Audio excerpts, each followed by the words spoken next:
Materi yang pertama adalah definisi LGBT, lesbian, gay, biseksual, dan transgender. LGBT tersusun dari 4 huruf. Yang pertama ada L untuk lesbian, yaitu orientasi seksual seorang perempuan yang hanya mempunyai hasrat sesama perempuan. Lesbian dilakukan oleh sepasang wanita, atau bisa dibilang secara emosional wanita lebih tertarik kepada wanita. Dan yang kedua, gay, yaitu orientasi seksual seorang pria yang hanya mempunyai hasrat sesama pria. Dan yang selanjutnya adalah biseksual, adalah sebuah orientasi seksual yang mempunyai 2 jenis kelamin, yaitu pria dan wanita. Jadi di sini tidak hanya tertarik kepada lawan jenis atau sesama jenis, tetapi mereka tertarik kedua-duanya.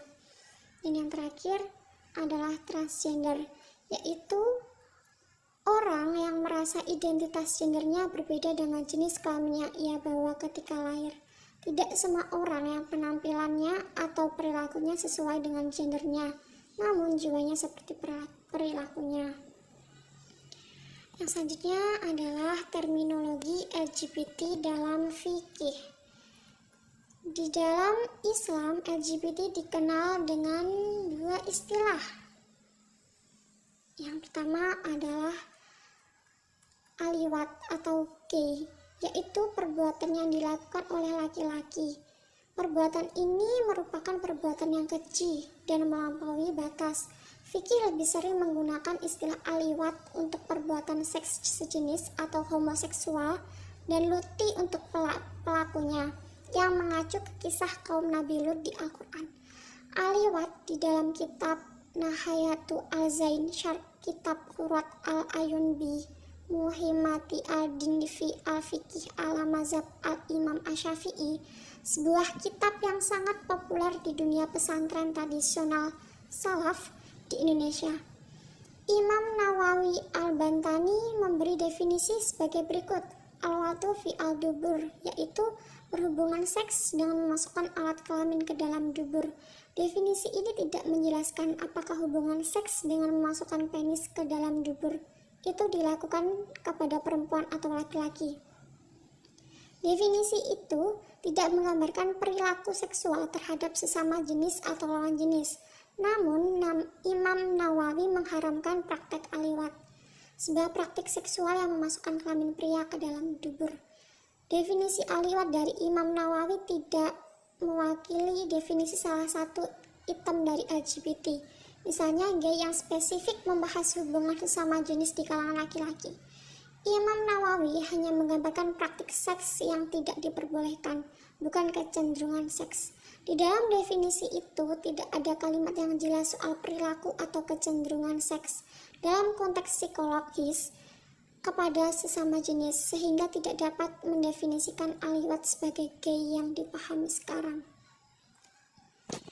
Yang kedua adalah asihak atau lesbian, yaitu hubungan cinta birahi antara sesama wanita dengan image 2 orang wanita saling menggesek-gesekkan anggota tubuhnya hingga keduanya merasakan kelezatan dalam kehubungan tersebut. Asihak atau al-musahaqqah dimaknai sebagai antaf al-mar'ah bi al-mar'ah mits'al surati man yaf'al biha ar-rajul, atau seorang perempuan berbuat sesuatu dengan perempuan lainnya seperti yang dilakukan oleh laki-laki kepadanya. Definisi ini masih belum jelas karena berlawan dengan konteks di masa itu dengan kondisi sosial masyarakat muslim di kota Malabar, India pada abad ke-10 Hijriah. Ibnu Hasim, seorang ahli fikih yang selevel dengan Imam Asy-Syafi'i, tidak memasukkan aliwat dan al-sihak ke dalam perbuatan berat, ke dalam pelanggaran berat. Dalam kitab Al-Muhalla, sang imam menyatakan bahwa aliwat dan al-sihak tidak termasuk pelanggaran yang bisa dikenakan sanksi had. Perbedaan terminologi antara aliwat dengan gay dan al-sihak dengan lesbi di dalam fikih klasik, dan khususnya mencari argumen dan susahnya mencari argumentasi hukum yang mengikat, menunjukkan bahwa dunia teks yang luas itu masih belum memenuhi standar hidup dunia muslim modern. Tentu karena teks itu dibuat pada situasi dan konteks yang berbeda. Ini menjadi sebuah tantangan tersendiri bagi para mujtahid muslim di era supermodern. Ketiadaan hukum fikih yang mengikat ini menunjukkan bahwa halal dan haramnya itu belum jelas. Yang selanjutnya materi adalah perkawinan LGBT perspektif fikih. Perkawinan merupakan sunatullah yang terikat pada ketentuan hukum Islam. Dalam kodifikasi hukum Islam atau fikih tidak ditemukan ketentuan hukum yang secara khusus menjelaskan tentang perkawinan sejenis. Hal ini karena perbuatan homoseksual adalah perbuatan yang dilarang sehingga tidak mungkin dilegalkan dalam perkawinan yang sah. Namun, sah atau tidaknya sebuah perkawinan ditentukan oleh terpenuhi atau tidaknya suatu rukun dan syarat perkawinan. Para ulama berbeda pandangan tentang penentuan rukun dan syarat perkawinan karena mereka berbeda dalam melihat fokus perkawinan itu sendiri. Namun, perbedaan tersebut tidak bersifat substansi. Ya, di dalam berbagai literatur fikih, terutama mazhab Syafi'i, perkawinan itu dinyatakan sah jika perkawinan itu memenuhi syarat dan rukun perkawinan, yaitu calon suami yang muslim, calon istri meskipun Yahudi atau Nasrani, wali nikah dari calon istri, 2 orang saksi yang adil, dan yang terakhir yaitu ijab dan qabul yang sah.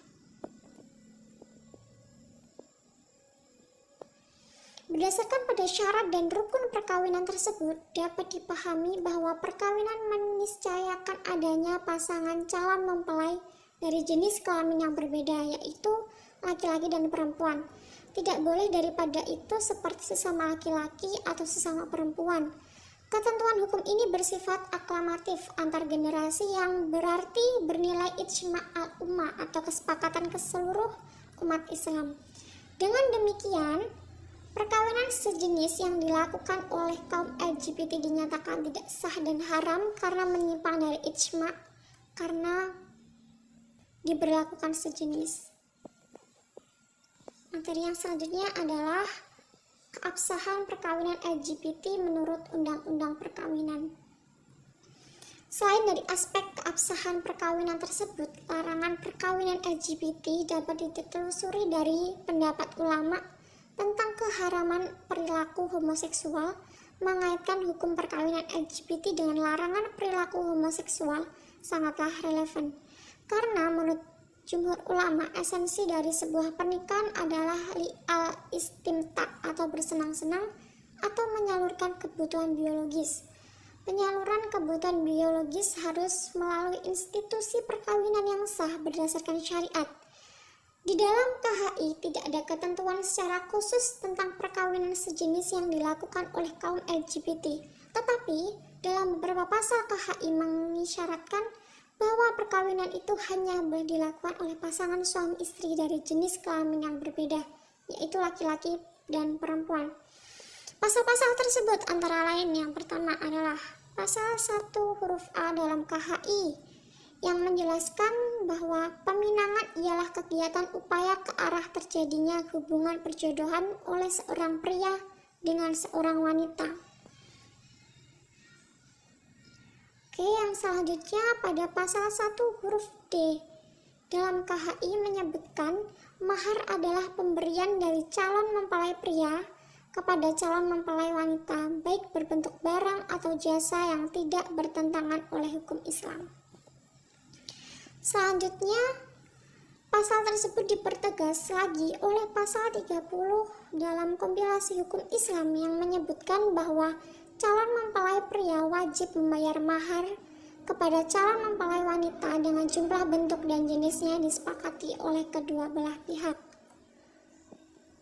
Selain pasal-pasal tadi, terdapat pasal lain dalam kompilasi hukum Islam yang juga menyebutkan pasangan perkawinan adalah berjenis kelamin laki-laki dan perempuan, yaitu pada pasal 14 yang berbunyi bahwa untuk melaksanakan perkawinan harus ada calon suami, calon istri, wali nikah, 2 orang saksi yang adil, dan ijab dan qabul.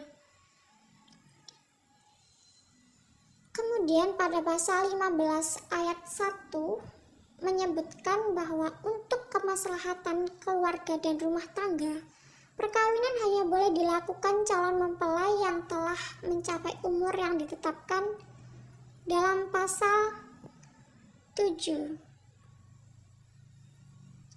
Undang-Undang Nomor 1 Tahun 2014, yakni calon suami sekurang-kurangnya berumur 19 tahun dan calon istri sekurang-kurangnya berumur 16 tahun. Yang dimaksud dalam kedua pasal tersebut adalah seorang laki-laki dan calon istri adalah ditujukan untuk perempuan. Dari pasal-pasal tadi secara tegas menjelaskan bahwa hubungan perkawinan hanya boleh dilakukan oleh pasangan laki-laki dan perempuan, bukan sesama jenis.